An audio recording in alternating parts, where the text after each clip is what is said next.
Beaucoup de mots en anglais et en français sont similaires. Si en français on parle de culture, d'art et de musique, en anglais on parlera de culture, art and music. Mais dans la longue liste de mots partagés entre les deux langues, il y en a certains qui défient la logique. On les appelle les faux amis. Le terme vient d'un ouvrage de 1928, Les faux amis ou les trahisons du vocabulaire anglais, de l'américain Maxime Koessler et du français Jules de Rocquigny de l'Académie française. Si on remonte aux origines de chaque faux ami, on retrouve la même racine, généralement latine. C'est avec les siècles que ces mots ont évolué dans des directions différentes pour n'avoir plus rien à voir l'un avec l'autre. Quand on prend le mot « actually » en anglais, il ressemble étrangement au mot « actuellement » en français. Et pourtant, ils ont des significations totalement différentes. « Actually » veut dire « en fait », en réalité, alors que « actuellement » veut dire « maintenant », au moment présent. Même s'ils ont la même racine latine actio, agir, ou actualis, agissant, le mot anglais parle de ce qui est en activité. Et le mot français a évolué vers un sens plus courant, comme currently. C'est aussi le cas pour le mot demand, qui veut dire exiger en anglais.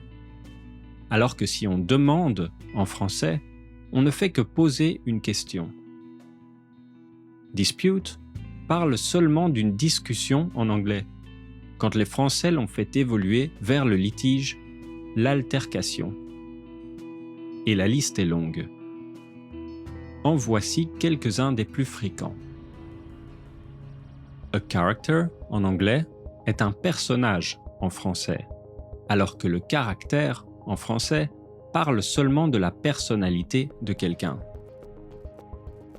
A library est une bibliothèque, alors qu'une librairie est un magasin qui vend des livres. A location est un lieu, alors qu'une location, c'est l'action de louer quelque chose.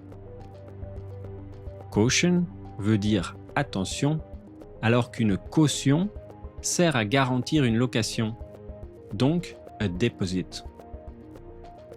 A journey est un voyage, alors qu'une journée est un jour.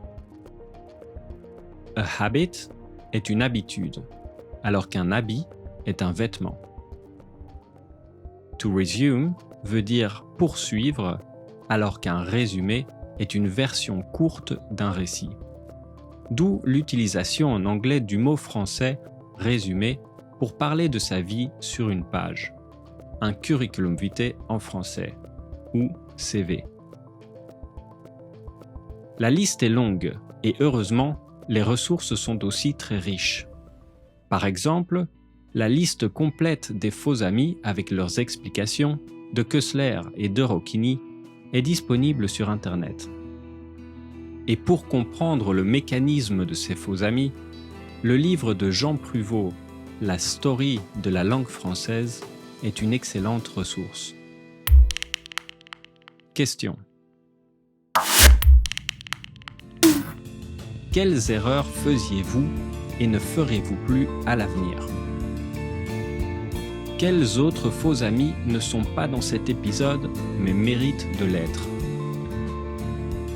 Dans quelle direction différente le français et l'anglais ont-ils tendance à évoluer?